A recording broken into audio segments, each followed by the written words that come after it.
So I came across a word called melomania, and it's basically a condition where someone who's like obsessed with music, it's like an obsession with music.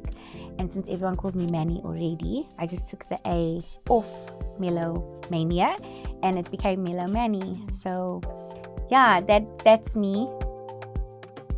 It was during COVID, and when we would go out, there was always a curfew, and all the sets, wherever you'd go, everyone would just start playing the best sets. There were no warm-up sessions or anything like that, and I'd always have so much fun. And I'd run to the DJs and be like, I hate to be this person, but play this song, mix this one, this looks so cool. Or I'd make friends with the DJs and just watch how they play, and it was just something that like interested me a lot.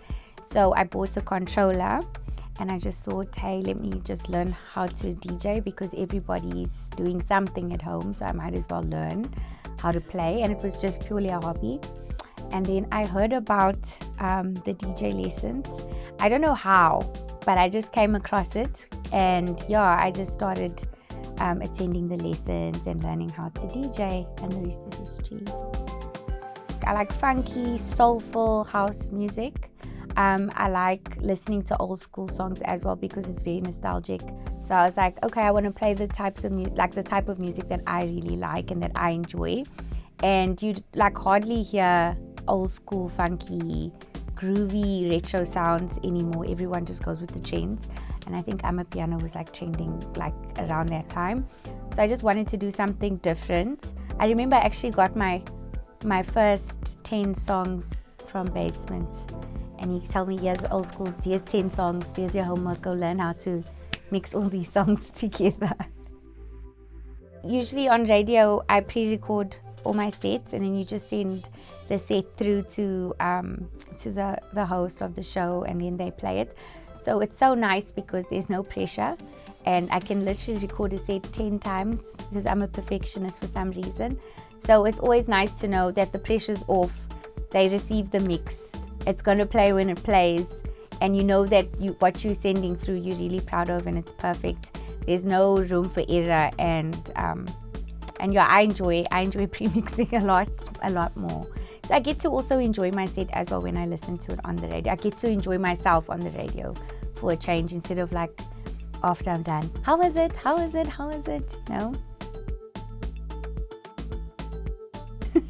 I literally just pray, and I'm just like, Lord, you wanted me here for a reason, so just calm me down so that I can play.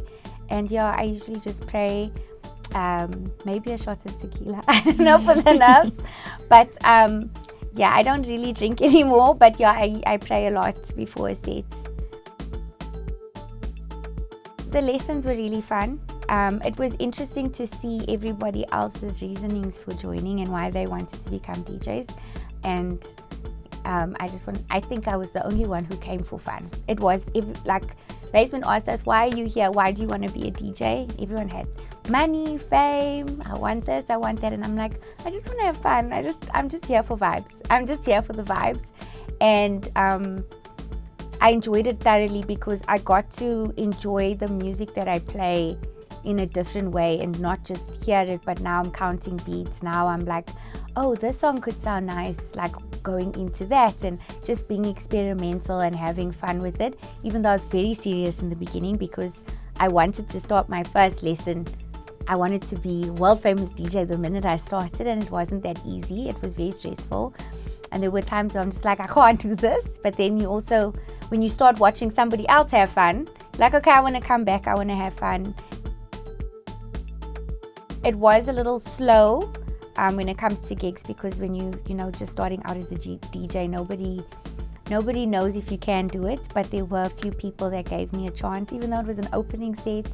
You just play for your besties, and they just like, yay. It was probably a horrible set, but they were there to support me, and it felt good. And now when I listen back to my mixes and things like that, I'm like, oh my word, I really had the confidence. I don't know where it came from, but you learn from that as well. So yeah, it humbled me a lot, because you start, when you're in class, and teachers are very graceful and they're patient with you, whereas now when you're playing for people, they were expecting you to be world class, and you learn, and mistakes are good because they always teach you what not to do the next time. I think beginner DJs should just have fun. They shouldn't think about why why they want to be a DJ in the sense of like chasing fame or chasing money. That shouldn't be your motivation. Your why should be because you love it. Your why should be because it's fun. It should be something that makes you feel good. It shouldn't feel stressful, even though we all get stressed when we do it.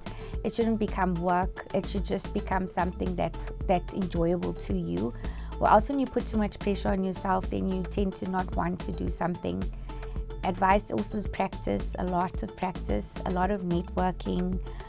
It's not just about how you play, but it's also like the places you go to and the connections you make, and just opening yourself up to meeting people and learning from people. If there's a DJ that's patient, say, hey, can I just stand behind you and just look at what you're doing? And you just watch and observe and take it in. You're always learning. There's always room to learn. Even if you're playing for 10, 15 years, I'm sure there's always something new to learn. So let's just always open your mind to that. So I like just having chats with other DJs. You do learn like the next level and the next step to being a DJ is also making your own music. Even if you don't release anything, it's just understanding how a song is actually constructed and made, which opened my ears up a lot, because now they always say production ruins music a little bit, because now when you're listening to a song, you're breaking it up into different instruments and different layers. So it was something that I really wanted to do. I always used to play in garage band when I was younger, just making beats with loops, and it was always fun. So I thought, hey, let me just learn like how this music that I enjoy so much, how is it made? Did the course. I think it was like 3 months, just sit in the studio for hours and hours and hours a week. And you just learn, and it's fun. I enjoy it a lot, more than DJing, and it's also fun to play your own music and see how people react to your music. And it's also, there's a lot of pressure, so you hope people like what you play and what you put out. But yeah, I think it's like a marriage. It just works hand in hand. And it also helps you be a better DJ, because now that you know how a song is constructed, you can actually like play a lot better, because your counting is better, your beat matching is better, your lows, your mids, your highs, all of that just works because now you know the construction of a song. It was for Oh My Jam. It's interesting because although they like very similar to South Africans, there is a little bit of a cultural difference and what they listen to and what they enjoy. And especially if they haven't heard you before, they're very open to hearing you, which was nice and appreciated. And I will be playing in Mozambique really soon. It was supposed to be this weekend, but yeah, I'm going to play in Mozambique really soon, and I'm very excited for that because the sound in Mozambique is a lot more funky and groovy, and they'll definitely be more open to the kinds of songs I really want to play. I think a trap that we can get into locally as DJs is that we want to play the music that that we hear all the time, and then the crowd always wants to hear that one song, and there's that request, and there's that song that's going to pull people to the dance floor, and it can get a bit tiring sometimes because as the DJ you get tired of playing the same songs all the time.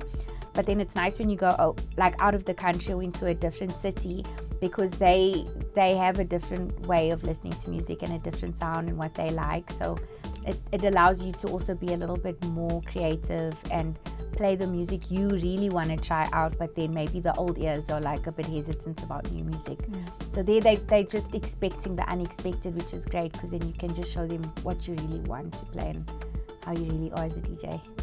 Melomani is Emanuela.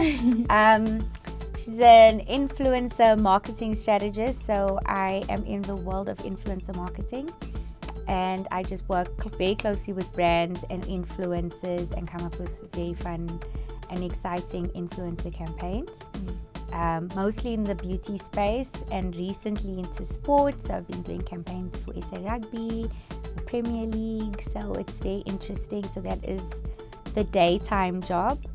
Other than that, I'm a bestie, love my friends, love my family, cooking, traveling, having fun, going out, even if the bones are old, having fun.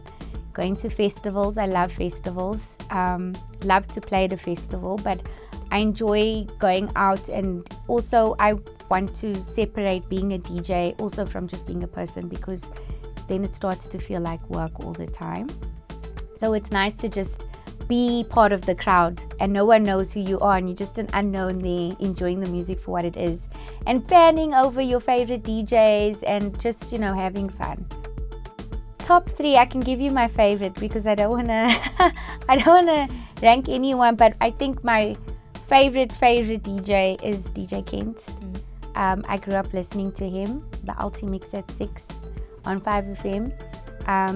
The music, the old school soulful house that he produces and that he plays. I strive to play like him. I love the way he mixes. 2 songs sounds like a third song is playing at the same time. So I love Kent, and I listened to him recently. I listened to him play recently, and I was just like, you are my DJ. So yeah, Kent is definitely my favorite. Yes. Thank you. Thank you.